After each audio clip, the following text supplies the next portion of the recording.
Hola. Bueno, buenos días a todos. Vamos a dar comienzo a la mesa, un clásico de la infectología, neutropenia febril. Tenemos tres oradores de excelencia que les vamos a ir presentando. Y quiero agradecer antes que nada al comité organizador y al comité científico por habernos invitado a participar en esta mesa. Mi nombre es Rosana Jordán, yo soy jefa del Servicio de Infectología del Hospital Británico de Buenos Aires y miembro de la Comisión de Infecciones en Huésped Inmunocomprometido de SADI, y tengo el honor de compartir la coordinación con nuestro colega médico infectólogo de la Clínica Alemana de Santiago de Chile. Él también es profesor titular y su nombre es Luis Thompson. Así que los dos vamos a coordinar esta mesa. Este clásico, vamos a ver si sigue siendo tan clásico con las diferentes presentaciones que vamos a escuchar hoy en cuanto al tipo de tratamiento, duración del tratamiento, métodos diagnósticos, qué cosas podemos hacer en cuanto a las infecciones fúngicas invasivas. Así que el primer orador es el doctor Fabián Herrera, amigo, primero de todo, médico de staff del Servicio de Infectología y el Servicio de Control de Infecciones del CEMIC, miembro de la Comisión de Huésped Inmunocomprometido de la Sociedad Argentina de Infectología y es el investigador principal y director del registro ROCAS de bacteriemias en pacientes inmunocomprometidos. Él nos va a hablar de individualizando el tratamiento del paciente neutropénico febril en la era de la multiresistencia. Fabián, gracias por estar y bienvenido. No, muchas gracias a todos ustedes por estar temprano aquí. Y la verdad que es un honor poder compartir con nuestros distinguidos colegas esta mesa. Como dijo Rosana, vamos a ver si esto es tan clásico, ¿no? Lo que yo les voy a presentar es el comienzo.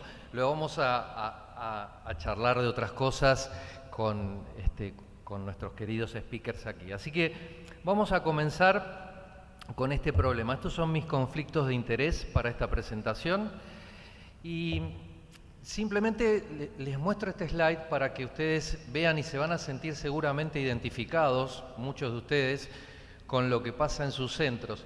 Esta es una de las tantas casuísticas que hay en la bibliografía de pacientes oncomatológicos que tienen bacterias por Klebsiella pneumoniae resistentes a carbapenemes. Ustedes pueden ver ahí en la curva de Kaplan-Meier de sobrevida, van a ver hacia arriba la sobrevida en líneas discontinuas de aquellos pacientes que recibieron tratamiento empírico apropiado, y en la otra línea, en donde ven que la mortalidad es prácticamente universal, aquellos que no tuvieron un tratamiento empírico adecuado dentro de las 24 horas. Y en el análisis multivariado de factores de riesgo de mortalidad, ustedes pueden ver que haber recibido tratamiento empírico apropiado fue un factor altamente protector para supervivencia. Es decir, ese es el desafío. Hoy en la era de la multiresistencia tenemos que equivocarnos menos que nunca. Así que vamos a tratar de que en esta presentación podamos lograr eso. Es decir, tener en la gran mayoría de los pacientes un tratamiento empírico apropiado. Para eso tenemos que partir, como en todas enfermedades infecciosas, es la epidemiología. O sea, la epidemiología local, la epidemiología regional, la epidemiología temporal. ¿Temporal qué significa? De repente no solo puede pasar algo diferente acá en Argentina, en Chile, en Estados Unidos, en otros países, sino también dentro de un país, en diferentes regiones, dentro de una ciudad en diferentes hospitales y dentro de un hospital en diferentes lugares. Y además, a lo largo del tiempo en un mismo centro puede cambiar. Uno tiene que estar preparado para saber qué es lo que le está pasando epidemiológicamente en el momento que se interna el paciente neutropénico febril.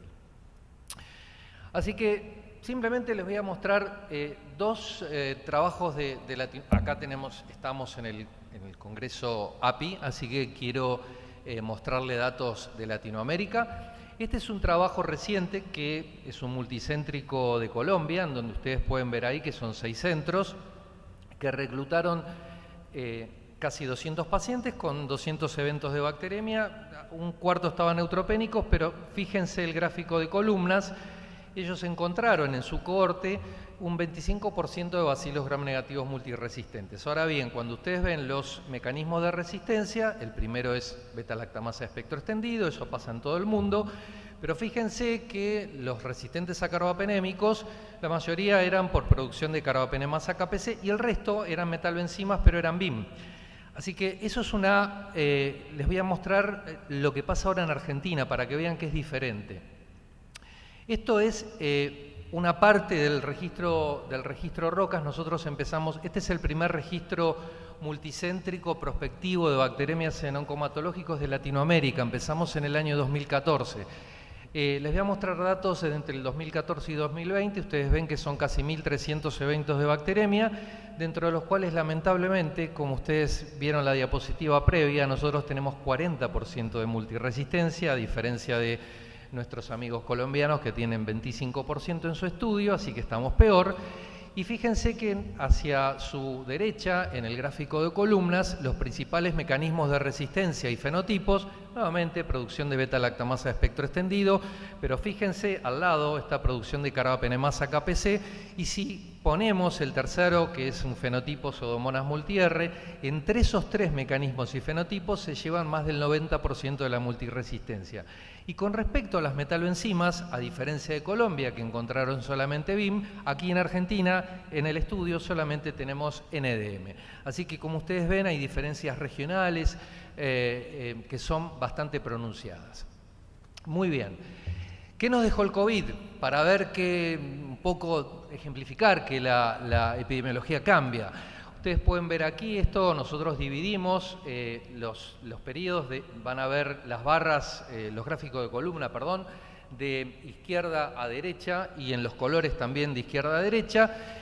Prepandemia, los comparamos con la epidemiología durante la primera ola de la pandemia y la tercera columna, la de verde más clarito, es segunda y tercera ola que la juntamos. Entonces ustedes pueden ver que sobre todo en la segunda y tercera ola de la pandemia hubo un aumento muy significativo de los bacilos gram negativos multiresistentes a expensas de las beta-lactamasas de espectro extendido. Pero ustedes pueden ver, ustedes pueden ver hacia su derecha cómo aumentaron las metalbenzimas en forma significativa, cosa que no era un problema previamente, inclusive las OXA48-like. Así que esto fue algo epidemiológico diferente, ¿sí? Y es para un poco ejemplificar la importancia que tiene que ustedes tengan datos locales. Segundo, tenemos que saber cuál es el impacto clínico que esto produce para tomar conductas que también van a ser diferentes, además de la epidemiología. Esta es la casuística que les mostré del estudio anterior, en donde ustedes pueden ver que el 70% eran neutropénicos. Y cuando hicimos el análisis multivariado, dentro de los 10 factores de riesgo independiente con mortalidad, fíjense que tener un bacilo gram negativo resistente a carbapenemes incrementó 2 veces el riesgo de morir en forma independiente. Así que, sin duda, tenemos que apuntar a eso. En otra línea de nuestro estudio, que publicamos hace unos años, en donde ustedes ven que son todos neutropénicos con bacteremias por bacilos gram negativos, una población de más riesgo, por eso fíjense que la mortalidad es mayor. Nuevamente, en el multivariado, tener un bacilo gram negativo resistente a carbapenemes, en este caso, incrementó 7 veces el riesgo de morir. Así que aquí tenemos que apuntar y quedarnos lo más tranquilos que podamos con nuestro esquema empírico inicial. Así que, ¿qué tenemos que tener en cuenta para tomar esas decisiones y cambiar este pronóstico que tienen estos pacientes si tuvieran alguno de estos microorganismos? Bueno, ¿qué importancia tiene la presentación clínica y los focos de gravedad? No vamos a hablar de todo lo que uno sabe de los neutropénicos, que pueden cambiar de un momento a otro, que tenemos que jerarquizar todo, que tenemos que revisarlos y demás. Bueno, eso sí, eso hay que seguir haciéndolo. Fíjense que en esta cohorte también, que analizamos la mortalidad al día 30, fíjense que los pacientes, factores de riesgo muy pesados fueron tener foconeumonía, tener requerimiento de terapia intensiva y tener un score de PIT de bacteremia de gravedad alto. Así que todos esos marcan severidad y esos implican que uno tiene que ser mucho más amplio, más estricto y equivocarse lo menos posible, y eso es lo que vamos a ver ahora. Fíjense que en la segunda corte que les acabo de mostrar, nuevamente tener foconeumonía, en este caso también piel y partes blandas severos y requerimiento de terapia intensiva, fueron factores independientes de mortalidad. Así que en estos pacientes son aquellos que son candidatos a tratamiento combinado con doble cobertura para bacilos gram negativos, de acuerdo a la epidemiología que ustedes tengan en su institución. Fallo hemodinámico. Esa es otra variable fundamental. Cuando uno se para frente a un paciente, no es lo mismo que el paciente esté neutropénico, que esté chocado, separa las aguas en forma muy significativa. Nuevamente, van a ver en el primer estudio, acuérdense que aquí están todas las bacteriemias, están los cocos gram positivos, los bacilos gram negativos, y solamente el 73% estaba neutropénico. Sin embargo, el shock séptico incrementó en forma significativa 3 veces la mortalidad. Vamos a ver qué pasa en una población en donde todos están neutropénicos y todos tienen bacilos gram negativos. Fíjense que tener shock séptico incrementa 11 veces el riesgo de morir, y vamos más allá, cuando toda la población tiene bacilos gram negativos y son todos neutropénicos de alto riesgo, tener shock, la mortalidad se eleva a 17 veces mayor. Así que, sin ninguna duda, el fallo hemodinámico es algo fundamental a tener en cuenta, y también es una de las variables para elegir un tratamiento combinado e incluir vancomicina o daptomicina para la cobertura de estafilococo meticilino resistente. Muy bien, el problema ya se los planteé, es la multiresistencia, de eso se trata de que yo les hable aquí. Así que, ¿hay alguna forma de predecir el riesgo? Ustedes saben que en la bibliografía está muy claro cuáles son los factores de riesgo para tener bacilos gram negativos resistentes a carbapenemes. Yo se los dividí en arriba y abajo en color rojo porque realmente son los más importantes. No es que los otros no tengan importancia, pero son los más importantes. Fíjense que es lo que les dije desde el principio, la epidemiología local y regional, temporal, de cuando el paciente se interna. Y recuerden una cosa que seguramente les debe pasar a ustedes: tal vez están en el mismo hospital, pero la epidemiología de una sala general, o la epidemiología de una sala quirúrgica, o la epidemiología más aún de terapia intensiva, no tiene nada que ver con la epidemiología de las salas donde se internan los pacientes oncomatológicos, las unidades de trasplante. Así que tienen que conocer la epidemiología de ese lugar. Y si el paciente se traslada, la epidemiología del lugar a donde se traslada. Si no, se van a equivocar. Así que eso es fundamental, tener los números, los datos al día de todo eso. Y después la colonización intestinal. Ustedes saben que los enterobacteriales resistentes a carbapenemes tienen colonización muy fácil y muy prolongada, y mientras sigan recibiendo antibióticos de amplio espectro, mientras sigan internados, esa presión va a seguir que sigan colonizados. Es un factor de riesgo sumamente importante para tener bacteremias. Obviamente el resto de los factores de riesgo que todos conocemos, los antibióticos de amplio espectro, la hospitalización prolongada, la internación en terapia intensiva, todos los conocemos. Lo que uno siempre se pregunta es, si un paciente tiene 2, ¿es lo mismo que tener 3? Si uno tiene la colonización y no tiene la hospitalización prolongada, ¿es igual?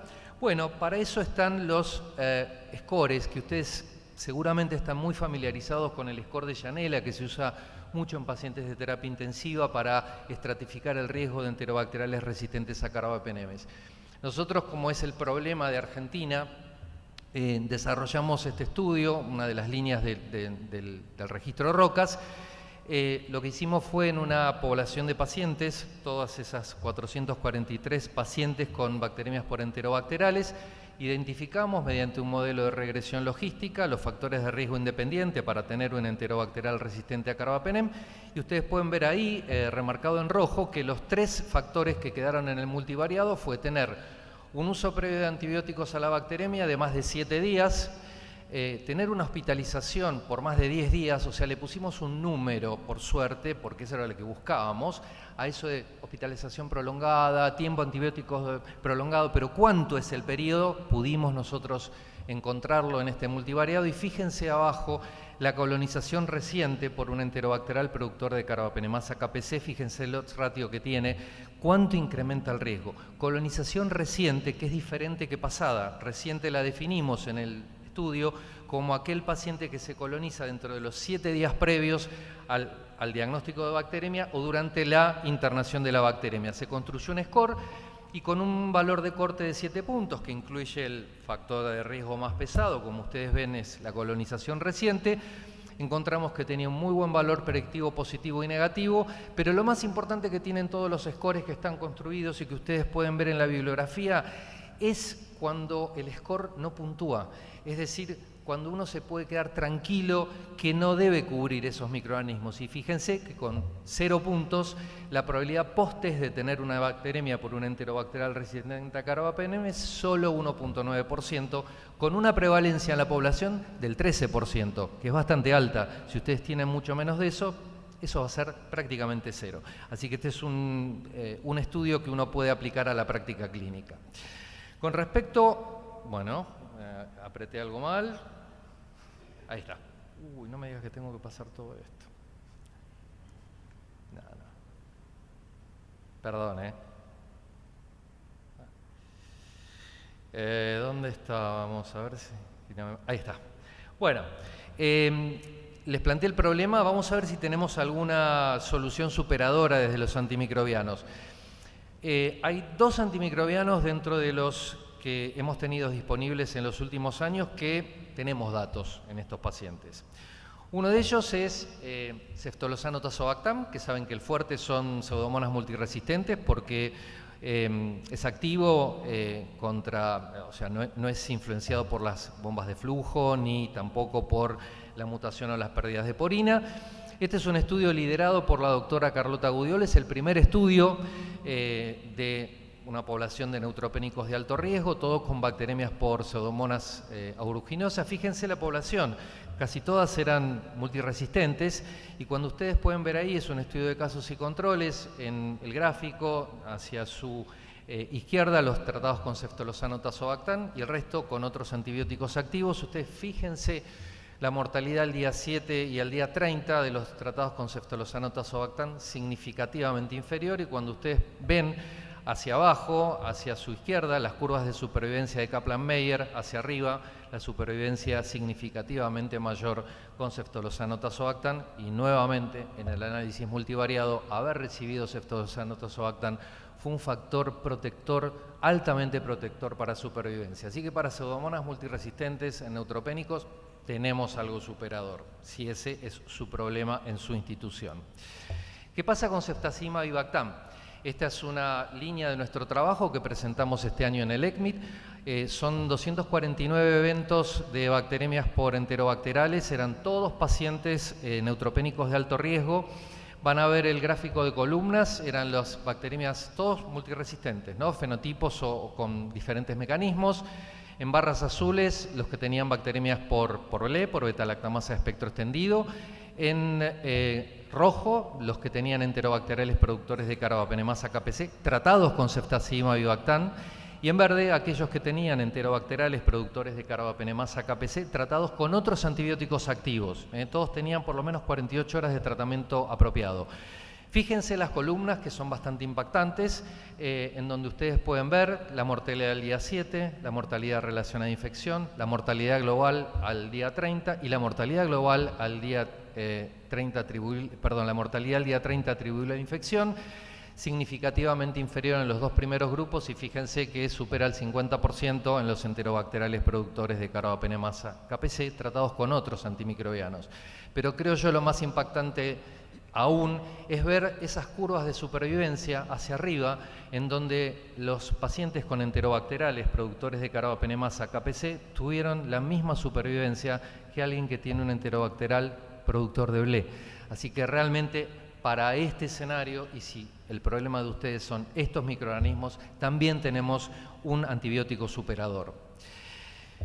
Y también, para ir terminando esta presentación dentro de la individualización del tratamiento, hoy en día es muy importante cuidar los antibióticos. Estas nuevas herramientas superadoras nos tienen que durar muchos años. porque son un problema hoy, pero hay que usarlos lo mejor posible. Y una de las estrategias que ustedes conocen bien de los programas PROA es acortar los tratamientos antimicrobianos. El tema es que uno se pregunta, estamos hablando de pacientes muy graves, de pacientes con mucho riesgo de morir, neutropénicos de alto riesgo, bacteremias por bacilos gram negativos. ¿Podemos acortar en forma apropiada? ¿Se acuerdan que en las variables que les mostré de riesgo de enterobacterales, uno de los factores era recibir tratamiento antibiótico por más de 7 días? O sea, el desafío sería, ¿pueden recibir hasta 7 días los pacientes? Bueno, este es un trabajo que los invito, que lo vamos a presentar hoy a la tarde, así que se los estoy anticipando. Esta es la última línea del estudio. Nosotros aquí incluimos pacientes adultos con neoplasias hematológicas y trasplantes, todos neutropénicos de alto riesgo por score de Mask. Eran bacteremias monomicrobianas por enterobacterales. Bueno, el estudio es prospectivo, se siguen todos los pacientes hasta el día 30 y los criterios de inclusión fueron que los pacientes no tuvieran foco, que requieran tratamiento prolongado, por ejemplo endovasculares o algún otro, sin focos que requieran cirugías, remoción inmediata del catéter dentro de las 24 horas de la bacteremia, siempre que fuera el foco sospechado o confirmado, que tengan un tratamiento empírico apropiado, con resolución clínica y afebriles por 96 horas y que tengan una supervivencia de 48 horas. Y se dividieron en dos grupos, pacientes que recibieron 7 días versus pacientes que recibieron 14 días. Ustedes tienen aquí incluimos 200 pacientes, 100 de cada rama, que los otros se evaluaron más de 1000 eventos, pero los otros no tenían los criterios de elegibilidad. Y simplemente quiero que vean que tenían características comparables en cuanto a mediana edad, en cuanto a la enfermedad de base, foco clínico, pero fíjense, estamos hablando de neutropénicos de mucho riesgo, porque fíjense la mediana de duración de neutropenia, eran neutropenias prolongadas. Y algo muy importante, a diferencia de otros estudios, incluyendo fuera de estas poblaciones vulnerables, 1/3 de la población tenía bacteremias complicadas, definidas como aquellas que se presentaban con hipotensión, shock o con foco neumonía, que es el más grave en los neutropénicos. Fíjense que tenía un score de Apache alto, ese score de Apache en ambas poblaciones predice un riesgo de morir de al menos un 20%.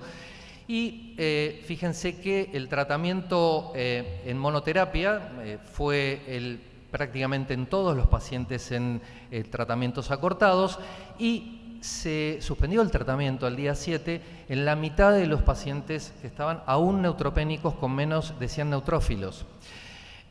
Vamos a ver en la siguiente diapositiva que incluimos un porcentaje importante de bacilos gram negativos multiresistentes y si bien enterobacterales productores de BLE fueron los más frecuentes, fíjense que incluimos también pacientes con enterobacterales productores de serinoenzimas y metaloenzimas.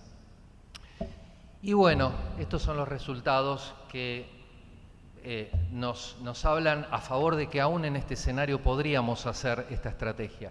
Fíjense, la recurrencia de la bacteremia, muy baja en ambos grupos, la mortalidad del día 30 en los que recibieron 7 días, solo 3%, y además con el beneficio de que acortamos la internación 5 días, que eso es muchísimo, significa mucho en cuanto a un PROA, en cuanto a ahorro de costos para un hospital. Así que es una estrategia posible. Y finalmente, también como parte del tratamiento apropiado e individualizado está de escalar. Si uno empieza con nuevas terapias costosas, pero terapias superadoras, tiene que saber usarlas bien. Entonces, la descalación es otra parte. Ya hace 10 años el ESIL nos dijo que ajustar a sensibilidad es algo que tenemos que hacer, tenemos que usar el menor espectro posible cuando tengamos el microorganismo aislado y considerar la monoterapia. ¿Se acuerdan en el estudio que les mostré anteriormente? Los pacientes con 7 días de tratamiento, el 40% que había empezado con terapia combinada, casi todos terminaron con monoterapia. O sea que tratamos de cumplir lo que dice el ESIL y no nos fue mal. Así que como mensajes finales de esta presentación, estamos con pacientes muy vulnerables y los bacilos gram negativos nos desafiaron. Y bueno, ante ese desafío tenemos que actuar. Y actuar justamente es tratamiento individualizado. ¿Y cómo individualizamos el tratamiento? Conociendo nuestra epidemiología local y temporal, regional. evaluando los focos clínicos de gravedad, la presentación que tiene el paciente, cuál es su estado hemodinámico, si tiene factores de riesgo para enterobacteriales resistentes a carbapenemes, usar tratamientos empíricos apropiados y tener en cuenta los antimicrobianos superadores, y en pacientes muy seleccionados también tratamientos empíricos acortados con todos los beneficios que yo les mostré y, por supuesto, implementar estrategias de escalación. Así que yo les agradezco y después, con mucho gusto, voy a contestar las preguntas.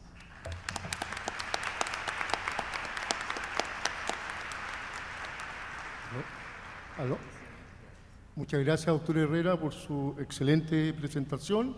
Les recuerdo, las preguntas van a ser al final. Se pueden hacer directamente por los micrófonos que están en el pasillo o bien enviarlo a la plataforma que ya está abierto. Pueden empezar a enviarla ya. A continuación, les presento al doctor Ricardo Ravagliati. El doctor Ravagliati es internista e infectólogo, profesor asociado del Departamento de Enfermedades Infecciosas de la Escuela de Medicina de la Pontificia Universidad Católica de Chile. Es integrante del Comité de Inmunosuprimidos de la Sociedad Chilena de Infectología y embajador de ICHAM en Chile. El doctor Ravagliati nos va a hablar sobre el rol actual del tratamiento antifúngico empírico y guiado por diagnóstico. Doctor Ravagliati. Muchas gracias, doctor Thompson, por la presentación. Los saludo, muy buenos días a todos.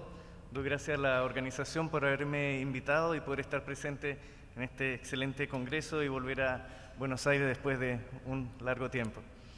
Así que vamos a hablar de este tema que me gusta mucho y creo que después de haber escuchado al doctor Herrera, que nos cuenta la dificultad que tenemos con los pacientes neutropénicos que están con toda esta dificultad de infecciones por microorganismos resistentes y todas las dificultades de tratamiento, se nos agrega otra pregunta en estos pacientes cuando persisten con fiebre. ¿Y qué es el paso siguiente? ¿Qué hacemos si le damos o no antifúngicos? Y a eso me voy a referir. Aquí tengo mi declaración de transparencia y quiero partir con este escenario en el cual me quiero referir. Nosotros a un paciente neutropénico, un paciente hemato-oncológico, podemos estar en un escenario de administrar profilaxis antifúngica, podemos tener una aproximación preemptive o empírica o un tratamiento dirigido. Yo me voy a concentrar en esta parte que está en el centro, ahí destacado en rojo, porque ya vamos a tener después al doctor Contoyanis que nos va a hablar de las infecciones fúngicas, cómo se tratan de manera dirigida. Pero en realidad, ¿de dónde sale esta pregunta de por qué tratar con antifúngicos empíricos a estos pacientes? Sin duda, el gran temor después de las bacterias resistentes son los hongos. Y sabemos que las infecciones por hongos invasores van a producir enfermedad grave, van a producir una prolongación de la hospitalización, por lo tanto, incremento del costo del gasto sanitario y mortalidad, por supuesto. Y el diagnóstico oportuno y apropiado para iniciar la terapia antifúngica, sabemos que va a mejorar la sobrevida de estos pacientes. Entonces, ahí entramos en esa dificultad.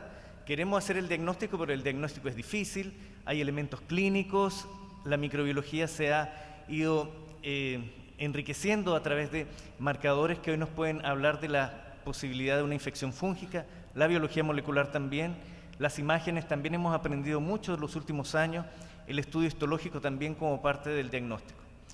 Pero en realidad la dificultad de llegar a este diagnóstico difícil hace plantearnos que si tratamos empíricamente a los pacientes con antifúngicos en las 72, 96 horas que siguen con fiebre, estando en neutropenia a pesar de los antibióticos, es que empecemos esta estrategia.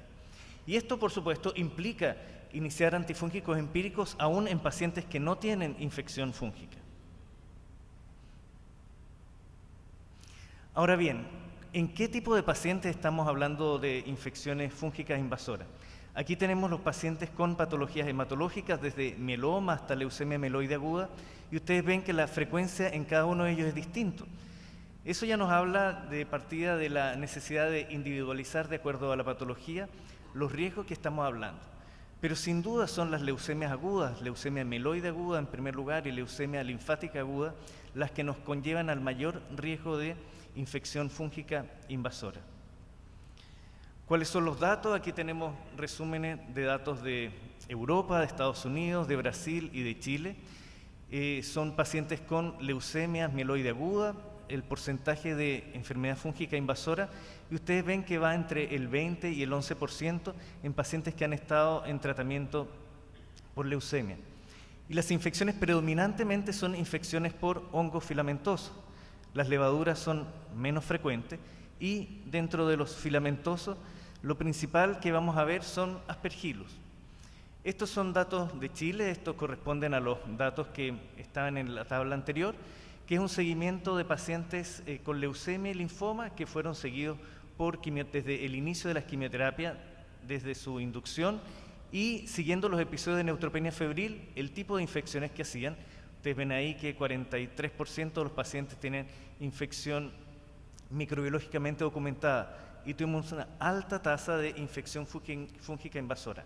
20% de los pacientes hicieron infección fúngica invasora y no solo la clásica después de 5 días, incluso en los primeros 5 días pudimos documentar infección fúngica invasora y la mayoría de ellos, 80%, fue por aspergillus. Claramente las leucemias agudas tienen mucho más frecuencia de infección fúngica versus los pacientes con linfoma y entre leucemia mieloide aguda y leucemia linfática aguda no vimos mayores diferencias.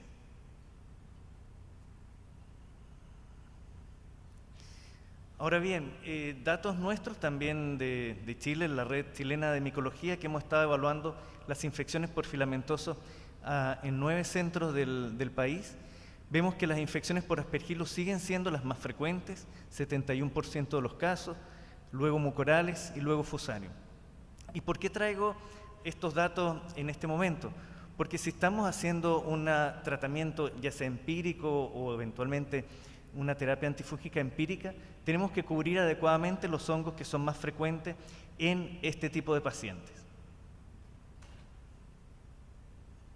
Ahora bien, los factores de riesgo de infección fúngica en neutropénicos, evidentemente la magnitud de la neutropenia, la profundidad y la prolongación de esta neutropenia es muy relevante.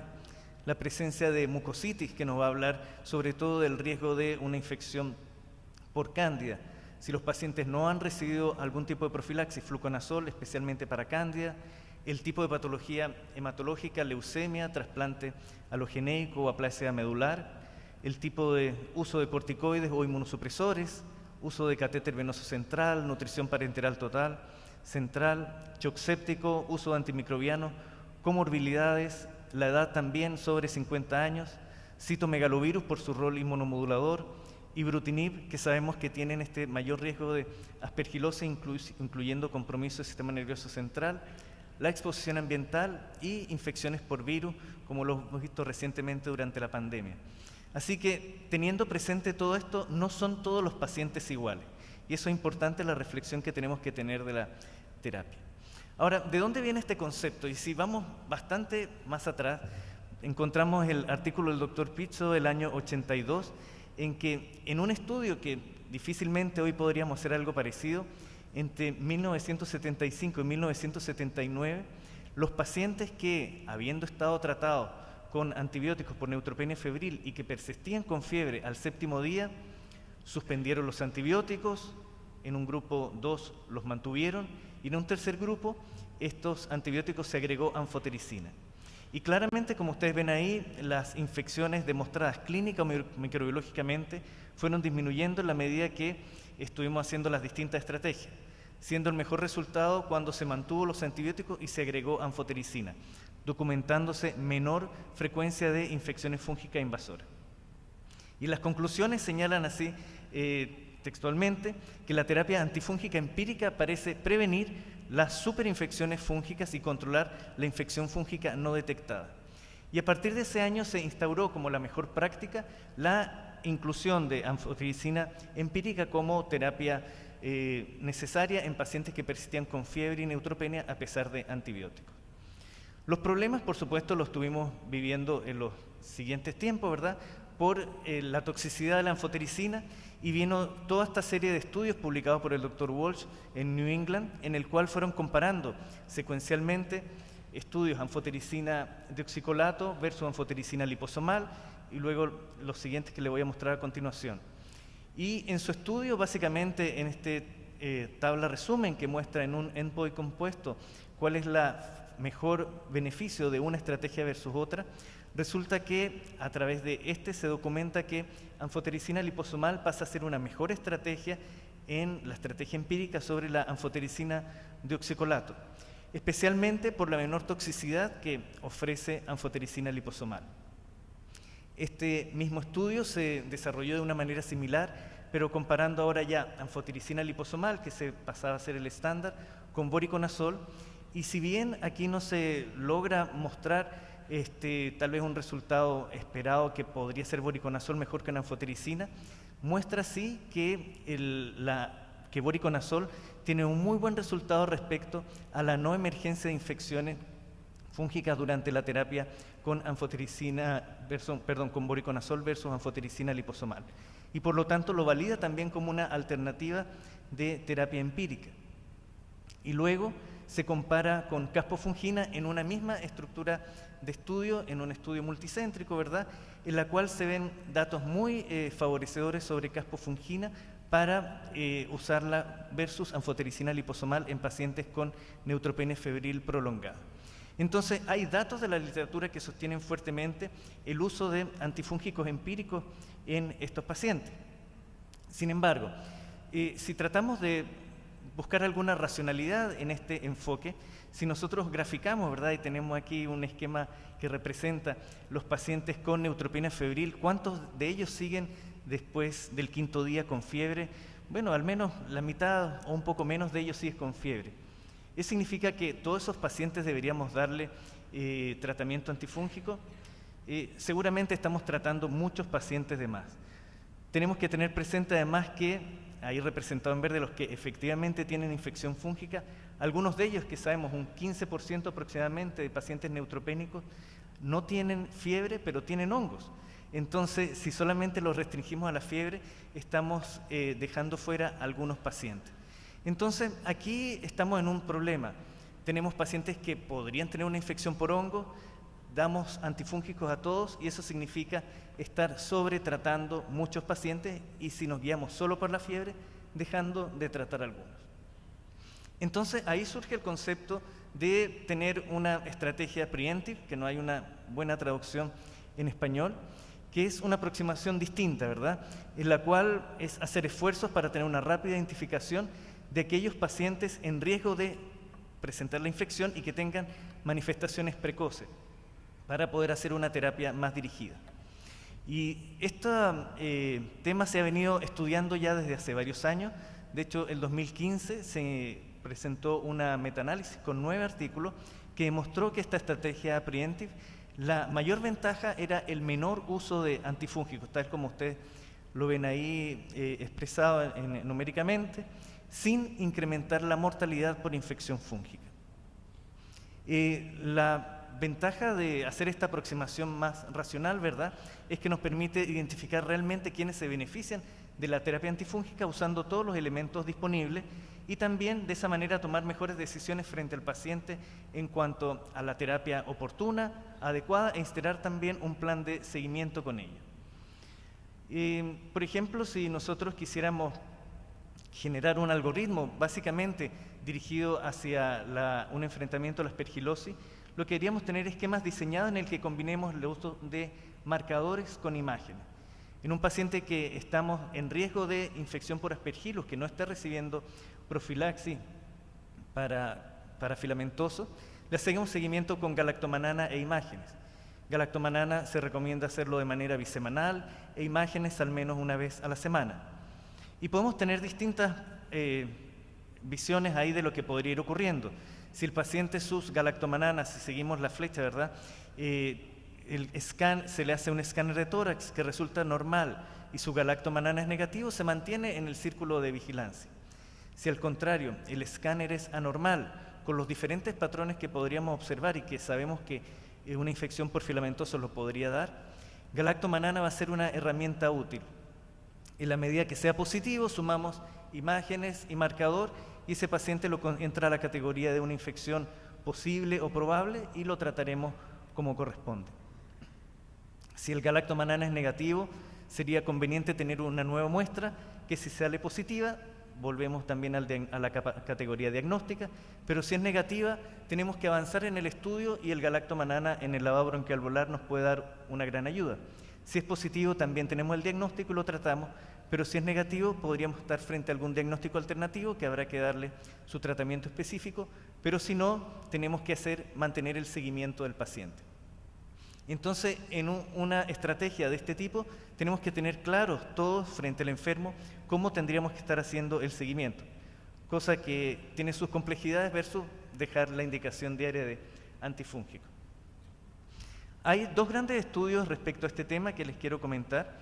Uno fue el de la doctora Catherine Cordonnier, publicado el año 2009, en que se compararon ambas estrategias.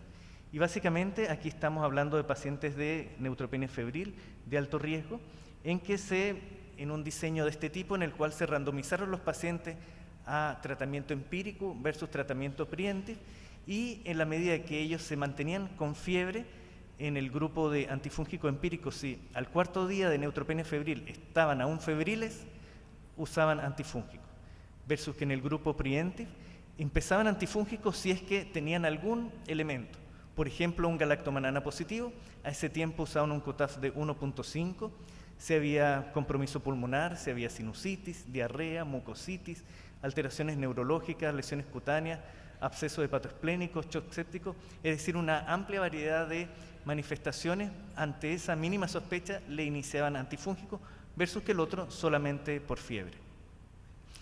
Y básicamente se trataba de pacientes con leucemia mieloide aguda, que sabemos los que tienen más riesgo de infección por hongos, como habíamos comentado inicialmente, que estaban la mayoría de ellos en inducción, que recibían algún tipo de terapia antifúngica profiláctica, pero estamos hablando de tipo fluconazol o itraconazol o incluso anfotericina oral, no sistémicos con actividad antifilamentosa, que la mayoría de ellos estaba con una neutropenia larga por más de 10 días.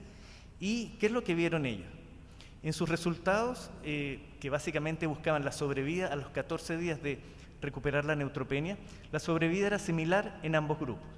Y como ustedes pueden ver en la gráfica, están en el gráfico de la curva, el uso de antifúngicos, por supuesto, fue mucho mayor en el grupo de pacientes con tratamiento empírico versus preventive. Y si hablamos del número de infecciones fúngicas, fueron más las que se presentaron en el lado de la grupo preventive versus empírico. Entonces, en resumen, ¿qué es lo que dicen ellos?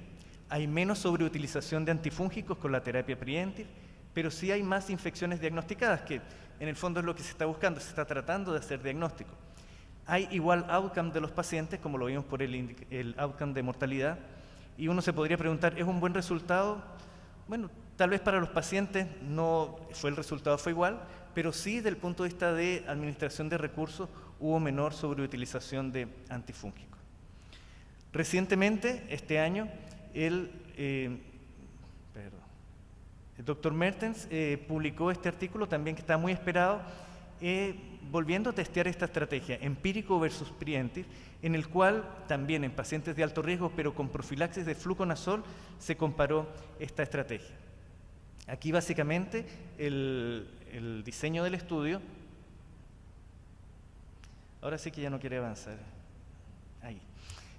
También dos ramas, empírico versus preventive, y básicamente el empírico era fiebre al día 4 y preventive eran aquellos pacientes que tenían un galactomanana sobre 0,5, infiltrados pulmonares o tenían aspergillus que se había obtenido de alguna muestra de cultivo. Y todo esto bajo profilaxis con fluconazol.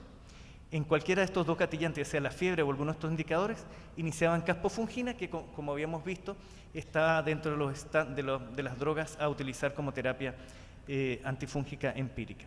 Y el outcome principal es la sobrevida al día 42.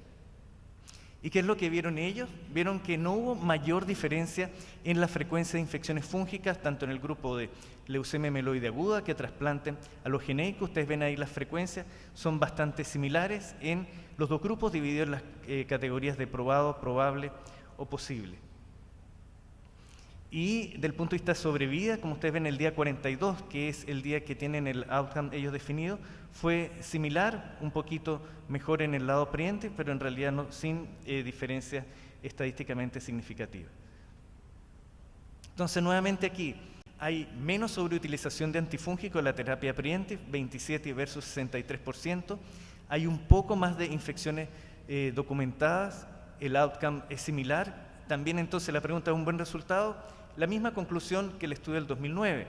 Del punto de vista del paciente el resultado es el mismo, pero hay menor uso de recursos. Entonces, también les quiero agregar, ¿verdad?, este estudio de nuestra colega la doctora María Elena Santolaya, que es en niños, y que básicamente ya también en pacientes con niños con neutropenia febril, al comparar empírico versus preventive, también logran demostrar una igualdad de las estrategias del punto de vista de mortalidad y del punto de vista de infecciones, pero menor uso de antifúngicos. ¿Cuál es la limitación de esta estrategia? Bueno, disponer de los exámenes, los resultados. Disponer galactomanana, disponer de imágenes en tiempos de respuesta. ¿Y qué pasa con el uso de profilaxis? ¿Cuánto nos modifica el resultado?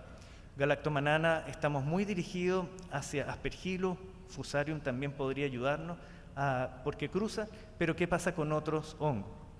Y imágenes podríamos estar muy concentrados en el pulmón, pero también los hongos pueden estar afectando otros sitios, así que hay limitaciones en esta estrategia. Y las imágenes nos pueden confundir. Aquí hay ejemplos, ¿verdad?, de cómo infecciones bacterianas se pueden confundir con fúngicas, o nocardia, o linfoma, o citomegalovirus, y por lo tanto necesitamos tener todos los elementos.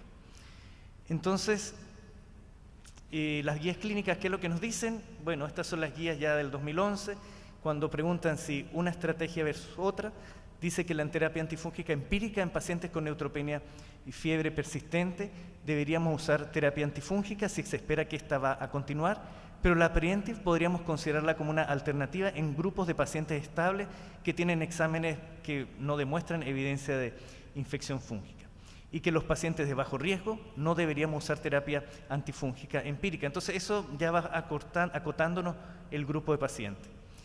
Nosotros recientemente publicamos unas guías chilenas de manejo de neutropenia febril y lo que hacemos ver que la estrategia también va a depender de los recursos que se disponen en el lugar, en la medida que tengamos elementos de laboratorio con rápida respuesta, podríamos considerar esta estrategia como una buena alternativa. Entonces, del punto de vista de la racionalidad, al tratar empíricamente vamos a sobreutilizar antifúngicos, al tratar empíricamente vamos a hacerlo de manera más dirigida. Tener en cuenta que la persistencia de la fiebre puede tener distintos motivos, no solamente la infección fúngica, puede haber una infección bacteriana como nos mostraba el doctor Herrera, o puede haber otras causas, y seguimos esa regla específica de iniciar con fiebre, vamos a dejar fuera aquellos que aún no se manifiestan. Y luego de haber iniciado la terapia empírica, ¿cómo seguimos cuando el paciente está bien? ¿Suspendemos simplemente o tenemos igual que hacer un trabajo diagnóstico para aclarar qué es lo que corresponde mejor para el enfermo?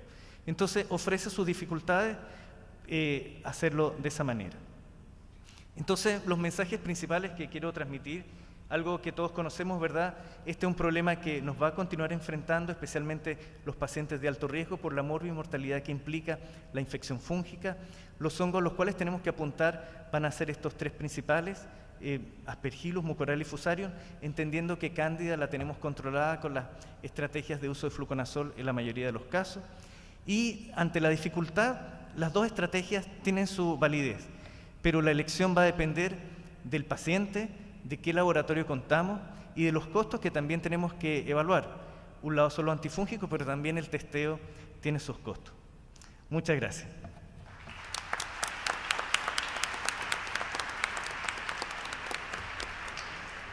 Bueno, muchas gracias, Ricardo, por tu excelente presentación.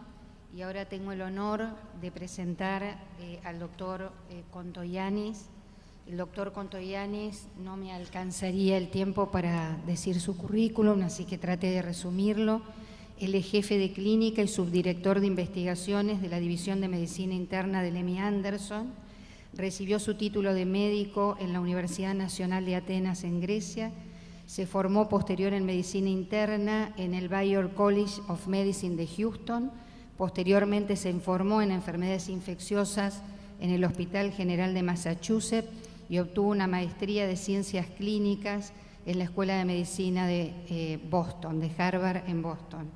Es miembro de las más prestigiosas sociedades de microbiología e infectología del mundo y miembro de la Asociación Americana para el Avance de la Ciencia. Fue expresidente reciente de la Sociedad Internacional de Inmunosuprimidos, es presidente electo del Consorcio de Estudio de Educación e Investigación en Micosis y ha recibido numerosos premios de su institución, de su país e internacionales por su gran trabajo en la investigación. El doctor Contoyanis es considerado entre los principales expertos en micología en el mundo y entre los investigadores más citados en el área de micología, con más de 660 publicaciones. Por eso, gracias, doctor, por todo lo que ha hecho por la ciencia y por estar hoy con nosotros en nuestro Congreso Argentino y de API. Thank you very much. Thank you for the invitation. So what I'm going to do in the following 20 minutes or so is to give you a quick overview of a structured, principle-based approach of how to put some kind of structure to this chaos, how to use all these antifungals we have for different scenarios. So in this slide, I'm showing the progressive improvement of supportive care related to cancer all the way from the early 60s when chemotherapy started to be used, first in acute lymphocytic leukemia in children. The first revolution was platelet transfusion that allowed patients not to bleed out from thrombocytopenia. This created the big problem of febrile neutropenia and bacterial infections that started being solved in a step-like way with the introduction of antistaphylococcal penicillins in the 60s, then the gram-negative agents in the early 70s, and as we have seen here by Dr. Herrera's talk, there have been persistent problems with multi-drug resistance. The fungal field was born basically in early 90s when there were better antibiotics, and then Candida became a problem, and then increasingly so filamentous molds and resistant pathogens. And currently, in 2023, we have gone from the era when we had only one drug, amphotericin B deoxycholate, all the way till early 1990, to about 12 FDA-approved drugs that belong to 4 different classes: polyanes, triazoles, and 5-FC. So the clinician, and obviously formulary decisions and availability of these drugs might be a problem in different countries, has to decide by principle what should I use in each scenario. Should I go in the preemptive approach with a polyane? Are azoles okay? How about the echinocandins, etc.? So let's start by principles, and I try to put in basically 12 principles, like God gave Moses, the instructions how to do things. Principle first for the clinician is to think a little bit about microbiology, but not only. Thinking about microbiology is knowing the spectrum of the drugs you use, and notably knowing the spectrum, the gap of activity, coverage of some drugs. The typical example here is voriconazole that lacks activity against mucorales, or echinocandins that have activity against Candida, but that's about it. Some modest activity against Aspergillus, but not activity against non-Aspergillus molds, non-Candida opportunistic yeast, etc. So the certainty of diagnosis is a very important thing, how you make decisions in this preemptive space. Principle 2 is think a little bit also as a researcher and know the natural history of the disease and pathophysiology that goes all the way from inhalation of spores to some kind of semi-invasion. The spores, the fungal spores, send some environmental cues, invade, produce an early pleural infections that if you don't treat, this infection spreads to the lungs and disseminates with poor outcomes. And the key problem for us is, let me go back. don't know what I'm doing here, but bear with me. The key problem with us is to define this treatment window, and that we talk already, which is we start therapy in the preemptive space while we work out the patient in an attempt to decrease fungal burden and make better outcomes for the disease. And I'm going to give you some examples about the importance of the time dependence of antifungal use, and this has been well validated in the antibacterial space when giving the right antibiotic early affects outcomes, but this has not been very importantly understood in the mycology space. One powerful example is by the historical study of voriconazole versus amphotericin deoxycholate that was published almost 25 years ago. And if you see here in ad hoc analysis of drugs that were used early in the subpleural nodule space versus late when there was a non-specific infiltrate, you can see a very poor, lousy drug such as amphotericin deoxycholate looking pretty good in early therapy, and a very good drug like voriconazole that really beat amphotericin B in this study looking very mediocre if the start of the therapy was late, in when the patient had a more advanced disease. So how drugs work depend not only on the innate in vitro susceptibility, but also, and I'm going to emphasize this in a moment, their pharmacological behavior, and also when they start. Do you start early or do you start late? And this is a highly cited paper we have published a while ago now, that we made this point specific for mucorales infection, making the point that mucorales infection is not coagulase negative stuff, that you forget starting vancomycin and outcomes are okay if you start after 5 days. Here you have no more than 5 days to think of the disease and cover mucorales with amphotericin B therapy. Mortality was almost universal, 92%, if amphotericin B starts after 5 to 7 days of onset of disease. And mortality back then, and we have better outcome data now, was respectable 45% if you start amphotericin B early, when the index of suspicion is very low for the disease. So I'm not going to belabor the point about preemptive versus empirical therapy because we had some excellent talks about this. But in reality, it all depends on a philosophy of how you do things. For example, in Europe, people like very much fluconazole prophylaxis and surveillance with galactomannan.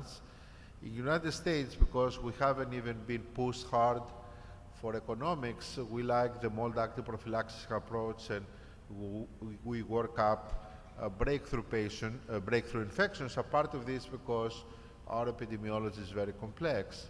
But say you have a patient who has persistent fever, if your biomarkers are positive, what triggers typically is a CT of the chest. If the CT of the chest is consistent with fungal infections, and the point to be made here is not all chest CTs are classic for fungal infections, they can be atypical manifestations. In our hospital, we push bronchoscopy within 72 hours maximum. We check biomarkers in addition to the serum, to the BAL, and we start antifungal therapy. In this space is the preemptive therapy pending workup tailored to our hospital epidemiology. If the CT is negative, then we think about extrapulmonary sources a little bit harder, and it's debatable here whether you need to start antifungal therapy or not. And the only biomarker that has been most useful, at least in tertiary care cancer centers, when there are so many reasons for false positives for beta-D-glucan, and beta-D-glucan doesn't have the specificity to tell you which fungus it is, has been the Aspergillus galactomannan assay. That the key summaries of this biomarker are shown here. The biomarker has suboptimal performance in the setting of mold-active prophylaxis, and also suboptimal performance in the non-neutropenic patients. If you see the best performance of this test was from European studies on highly neutropenic patients on fluconazole prophylaxis, when the breakthrough infection was high burden of disease, when this test performs the best. Less well if you have breakthrough to posaconazole, aspergillus, or if you have myelosuppressed but not immunosuppressed patients, typically solid organ transplants, chronic granulomatous disease, etc. It is good as an adjunct diagnostic in our hand. Typically, you do the CT, galactoma positive, you move the possible to a probable infection. Serial measurements are important and also should be interpreted in the context of clinical indication of suspicion. It's a typical test, and when you have to apply the Bayesian theorem, what is the pretest probability of this test being real or not. In other words, if you have a positive test in a patient with lung cancer, you need to start thinking, is this true or not? If you see it positive in a highly immunosuppressed leukemic patient, probably the pretest probability is very high. Principle 4, know the pharmacology. So you need to think like pharmacologists here. In our hospital, we're very spoiled because we have PharmDs who keep us honest sometimes of what we think about an antifungal, but here also to make the point that not antifungals are created equal in terms of penetration to different sites of infections. A good example is echinocandins and poor urine penetration, or some of the azoles and CNS penetration, etc. So, and this is a paper that I highly recommend to read, very kind of old but very comprehensive papers that talks about the gaps or holes in pharmacokinetic spectrum of different antifungals. And if you have a site of infection, say in the eye, you can look up how much of exposure you have in the eye with voriconazole versus, say, fluconazole, that, by the way, both of them are excellent for eye penetrations. And here, talking a little bit, and I keep belaboring about the pharmacology because this is where things can be difficult, The drug can be very good in vitro. You can start early.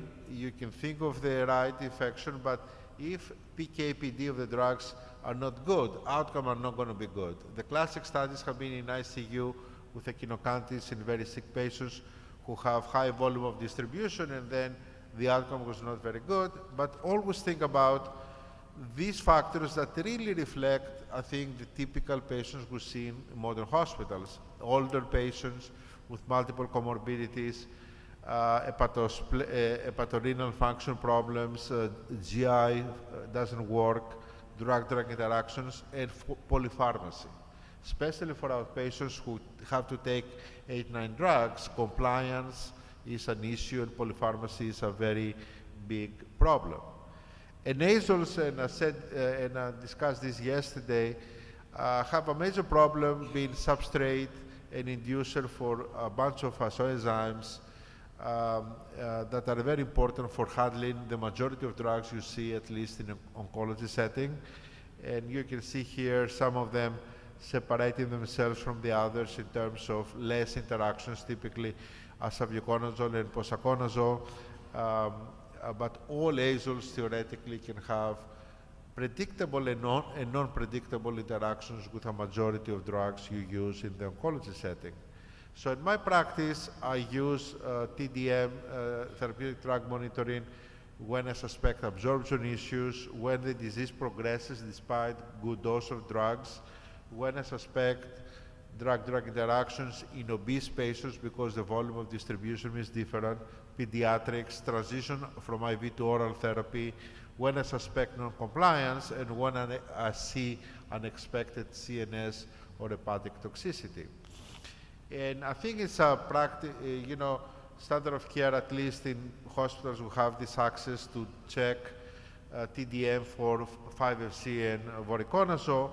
Kind of debatable how much you need TDM for posaconazole tablets. There are different schools of thoughts, and most people will say for asavuconazole you don't need TDM in the vast majority of patients because you have more predictable pharmacokinetics. Principle 5, also know the side effects of the drugs. That are many. A part of this is because those drugs are not really fungus-specific drugs. They, fungi are eukaryotic organisms, so they have the same evolutionary conserved pathways, so very difficult to find fungus-specific targets. The prototype of fungus-specific drugs have been the echinocandins. But you can see hepatic toxicity, obviously, renal toxicity, CNS, eye toxicity, GI intolerance, cardiac infusion reactions, and bone marrow suppression. And I think all the clinicians here have dealt with this type of individual problems with these type of drugs. For example, voriconazole is a drug that is problematic to use for more than 3 months because of a lot of skin toxicity, fluorosis, peripheral neuropathy. Sometimes it's not absorbed very well. Sometimes in early use you can see visual disturbances.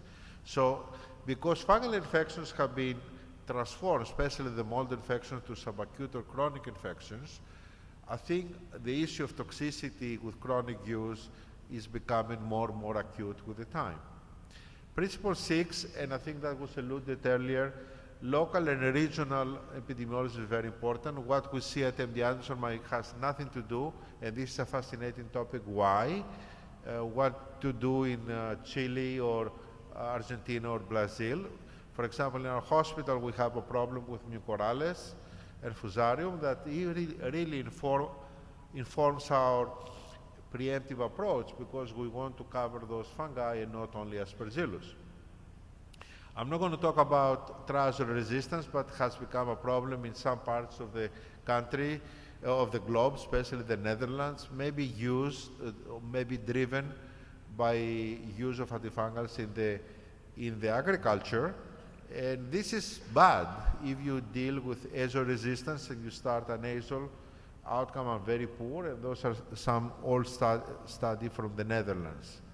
Principle 7, and I'm going to go this quickly because the seasoned clinician knows who's not going to do well with bacterial or fungal infections: elderly patients, frail patients, lack of neutrophil recovery, refractory disease, prolonged cytopenias, and the pathogen factors: disseminated disease, severe pneumonia, co-infections, something we haven't talked a little bit, but co-infections are the big confounders in outcome in fungal infections. In our group, we have published data about 30% of co-infections with gram-negatives and fungi. Inappropriate antifungal therapy, like in bacterial therapy, and now, increasingly, we deal with the problem with post-viral pneumonias, influenza, COVID, etc. So there have been some attempts to calculate disease-specific comorbidities and assess fungal risk. This is the Sorel paper in Blood in 2005 that tried to calculate a calcium comorbidity index-like approach in transplant. This is a study from Italy where they calculated risk score and asked, does this predict risk of infection? If you have a risk of infection, outcome of infection, the answer is yes. So people who didn't have a lot of comorbidity burden were less sick, less likely to get a fungal infection, and if they do, the outcome was better.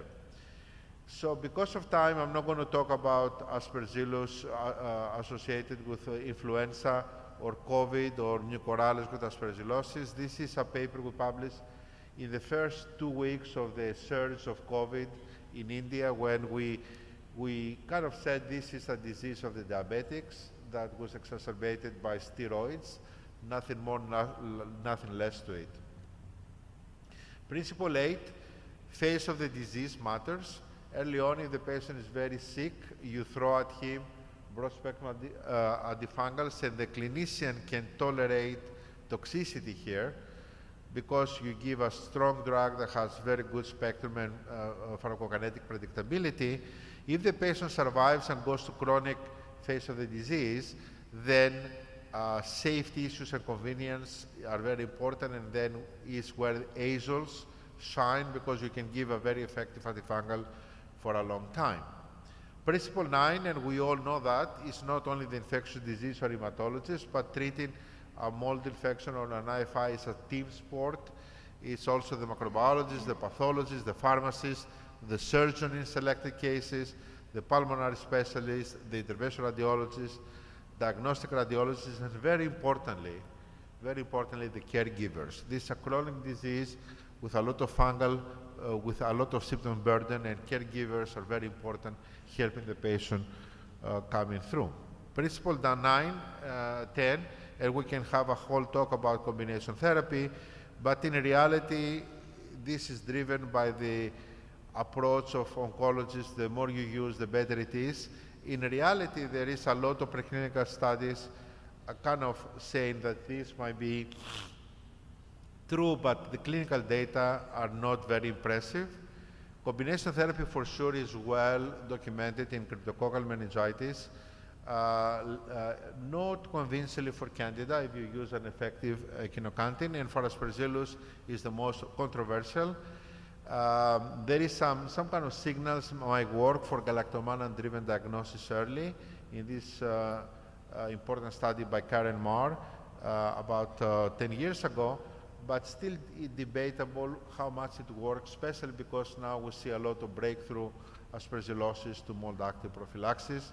For mucormycosis in the era of ambisome and posaconazole suspension, we have done a study say it doesn't work. Whether this can come through with high dose of posaconazole tablets, early diagnosis, or asavuconazole remains to be seen. Principle 11, think about secondary prevention. You treat the patient, gets better, you need to have a strategy for long-term suppression of relapse. And here, the best drug data come with voriconazole, but in my experience, also posaconazole, asavuconazole are very good. If the patient gets to another period of neutropenia or transplant, white cell transfusions, there have been open-label studies say they might work. Surgery before immunosuppression for selected patients, like young patients who are going to go to a curative transplant. And there have been some interesting yet incomplete data about galactomannan as a harbinger of early relapse in that setting. And a lot of work has been done in adoptive immunotherapy. I don't have the time to talk about this, but this has not matured enough for clinical interventions. Principle 12, that is, kind of puts everything together, I think, and we have written about this, maybe reflecting the personalized approach to, before oncologists start talking about personalized approach, infectious disease were the first who did the personalized approach. Think about your patients you see next in the clinic, drug interactions, sanctuary site of involvement like CNS, eyes, hepatic renal function, GI function, hardware, the quality and intensity of immune suppression, co-infections, diagnostic certainty, PK/PD, very important, resistance and pathological virulence, more lab concept, but increasingly being integrated to clinical practice. So I'm going to finish here with some thoughts. First of all, a question I ask very often is, how about immunogenetics? This is a very important concept, how to stratify patients in the future, but the area is not mature for clinical implementation. I like to cite this quotation by Collins: locating from scratch the gene related to a disease is like trying to find a burnout light bulb in a house located somewhere between East and West Coast without knowing the state, much less the town and street the house is on. Really not very important, although there have been very good papers now asking the questions, can there be among us 5–10% who have an innate immunogenetic risk of infections, and if you get chemotherapy or you get a rheumatology problem, you get a biological, in tandem, this innate immune deficit cooperates with immunosuppression to get a fungal infection. The final thought I'm going to leave you so is for the young people in the audience. I see sometimes the fellows going and asking the question, oh, this has been described in 1990. Probably these papers are not relevant to common practice. Our practice changes in a decent way. So when I started in the past, Aspergillus was a lethal disease. Now, attributable mortality is no more than 25%. We don't do a lot of autopsies. And now the big buzzword in the era is, how about contributable mortality? In other words, the patient doesn't die of Aspergillus, but the chemo drug is attenuated and the patient dies of progressive leukemia. So very complicated issue, and the practice of medicine has changed over the years, and this is very important how you evaluate new studies, old studies, etc. For example, in transplant now, we don't do transplant for breast cancer, we don't do transplant for CLL, we do all kind of haploidectomy transplants. The age, factor has changed all the way to 65 and plus, so different disease. So I hope I gave you a little bit of a nuance of the rapidly changing concept in modern medicine, chemotherapy, pharmacology, microbiology. And this is my last slide. The golden rule is that there are no golden rules, credited to Journal Bernard Shaw. Really, this is the art of and state of trying to take care of highly immunosuppressed patients when a lot of judgment and a real true expertise needs to be exercised because those are very complicated clinical scenarios. So I'm going to stop here. Thank you for your attention.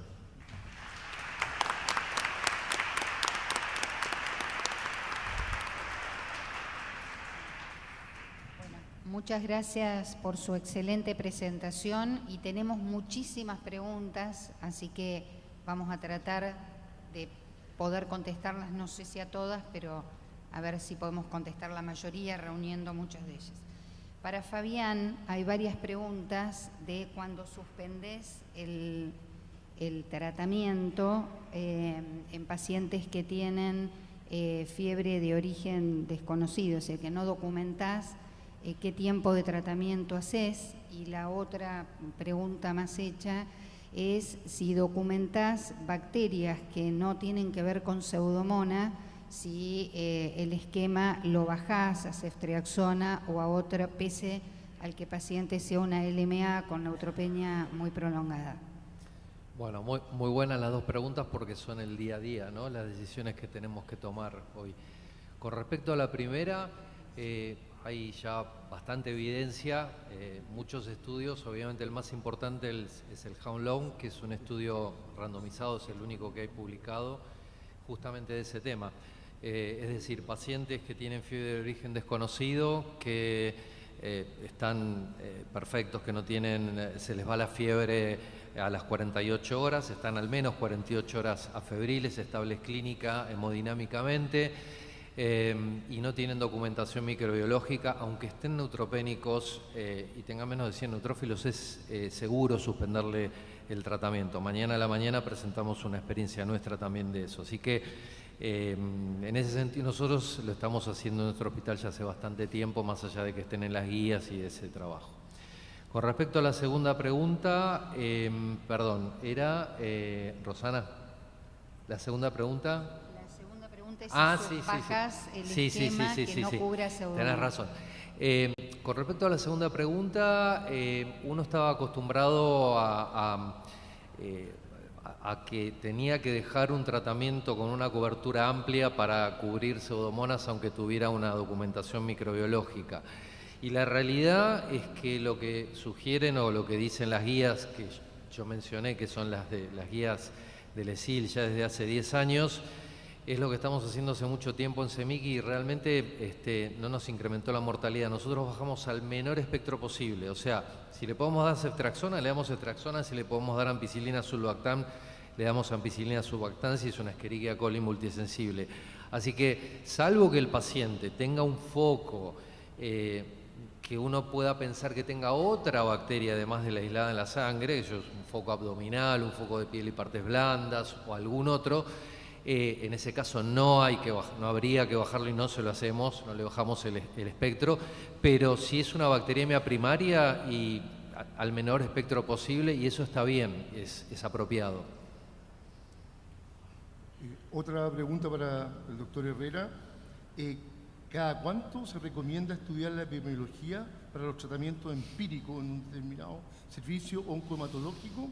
Y una pregunta que me parece muy interesante, ¿qué presencia de KPC le justificaría cambiar este esquema de enfrentamiento del paciente a ceftazidima avibactam? Bueno, también súper importantes las preguntas. no hay un tiempo, digamos, de decir, bueno, lo tengo que hacer cada 2, cada 3 meses. Eso depende de cada centro, depende de cuánta prevalencia tengan de multiresistencia, depende de qué microorganismos sean sus problemas. Capaz que ustedes están en un centro en un país que no tienen los problemas que hay acá en Argentina con los enterobacteriales resistentes a carbapenemes, que primero empezó en el resto de la población, ahora se extendió a los neutropénicos, por supuesto con un nivel de impacto mucho menor. Pero la realidad es que si ustedes tienen ese problema, tienen que estar permanentemente monitoreándolo, haciendo vigilancia en sus unidades de trasplante, en sus unidades de oncomatológicos. Nosotros hacemos vigilancia, hay quienes las hacen 2 veces por semana, nosotros las hacemos 1 vez a la semana. Y las conductas terapéuticas básicamente tienen que estar, uno las tiene que decidir en base a, como les mencioné en la charla, la epidemiología del momento. Si ustedes en el momento no tienen problemas con enterobacterales y el paciente no está colonizado, siéntanse seguros que no tienen que incluir en el tratamiento empírico Ceftaxima Vivactán. Ahora, si están con ese problema y si el paciente tiene una colonización reciente y hace una neutropenia febril, sobre todo con una presentación complicada, sin duda tiene que recibir Ceftaxima Vivactán o la mejor terapia disponible que ustedes tengan. Gracias, Fabián. Para el doctor Contoyanis, preguntan qué duración de tratamiento recomienda para aspergilosis invasiva y si tiene algún elemento para suspender el tratamiento, como el uso de PET o algún otro marcador inmunológico.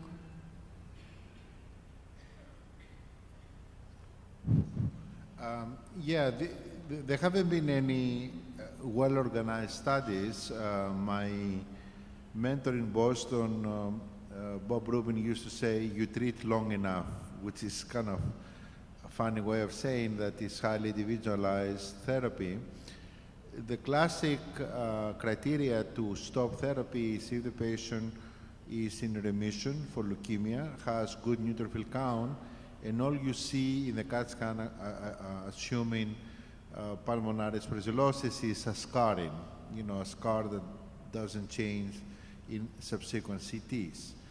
There have been some papers we have published ourselves and a review we wrote in CID a couple of years ago when we kind of propose in selected patients a PET-CT that really picks up metabolically active lesions, can differentiate cold lesions like scars from active lesions, and these can be used in selected cases to stop antifungal therapy for Aspergillus.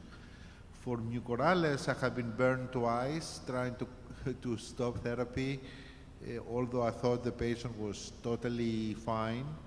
Maybe because the biology of the fungus is such that there is a lot of tissue invasion and the patient had some early relapse. So for mucorales, I'm a little bit more reluctant to do that. For Aspergillus, yes, we have stopped several times. Sometimes PET-CTs, it's very helpful. Una pregunta para el doctor Ravagliati. ¿Vale la pena realizar galactomanana como vigilancia en pacientes recibiendo profilaxis con voriconazol, posaconazol o isavuconazol? Sí, está súper demostrado que el performance del galactomanana disminuye muchísimo cuando los pacientes están recibiendo antifúngicos con actividad antifilamentosa. Por lo tanto, si uno ha iniciado una estrategia de profilaxis en estos pacientes, no tiene sentido estar vigilando con galactomanana. Vamos a encontrarnos con los problemas de las fallas del performance y falsos positivos y falsos negativos del test. Así que o una u otra no correspondería. Bueno, otra pregunta para el doctor Contoyanis. ¿Qué profilaxis antifúngica sugeriría para pacientes con diagnóstico de leucemia promielocítica y que necesitan recibir arsénico?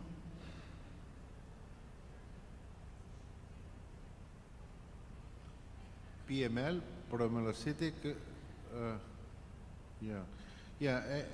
anyway, the classic studies have been with posaconazole.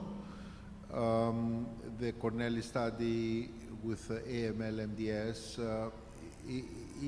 Those are the best studies out there. I presented yesterday that asavuconazole has been another idea out there because it allows the leukemia doctor to give therapy with drugs that interact with azoles with a QT interval. So the question is to be reversed. You go back to the hematologist and ask, what type of chemo are you planning to give? If they say, oh, I have this wonderful drug I want to give, it's associated with big remissions, but I cannot use posaconazole because QT prolongation might be prohibitory and the company does not allow me to use this investigational drug, then I go to asavuconazole. I prefer azoles over echinocandins. Amphotericin B prophylaxis, for some weird reason, has not been shown to be a very good drug prophylactically. So the answer is posaconazole, based on better studies, and conceptually asavuconazole, based on a phase 2 study we did and the theoretical lack of interaction. Esta para el panel. ¿Qué recomendaría para el tratamiento antifúngico en pacientes con candidiasis urinaria causada por Candida cruzi u otra cándida resistente a fluconazol?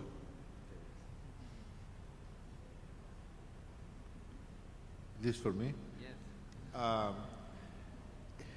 Resistant to fluconazole, obviously echinocandins, if it's an echinocandin susceptible organism, have a good track record. Here the point to be made is, since we talk about hematology patient, one mistake people sometimes do is they get a call from the lab and they say the patient has yeast in the blood. This is not synonymous to Candida in the blood. Other yeasts can be seen in this patient population like Trachosporum, Geotrichum, even Fusarium has been described as a pseudophangemia early on until identified. So usually in high-risk patients with yeast in the blood, in this preemptive space, not knowing what it is, I start with Ambizome. Try to cover basically all these opportunistic non-Candida yeast. If the patient has well-documented fluconazole resistant echinocandin susceptible organisms, I feel very comfortable with echinocandins. If the patient is very sick, he's very obese, I go to a higher dose like 100 milligrams per day. The big discussion now is what do you do with these very uncommon patients, typically with Candida glabrata, who have both echinocandin and fluconazole non-susceptibility. There are no very good data here. Most people will start with amphotericin B-based therapy on these patients. But again, the data are not well organized. So I would say, yeah, I wouldn't go for fluconazole to another azole because there is a lot of problem of cross-tolerance, cross-resistance. I will change class. If I don't know if it's Candida, I will go to Ambizome. If I know it's Candida, I will go to an echinocandin. If I know it's Candida that is resistant to azoles and echinocandin, I will go to Ambizome and hope for the best.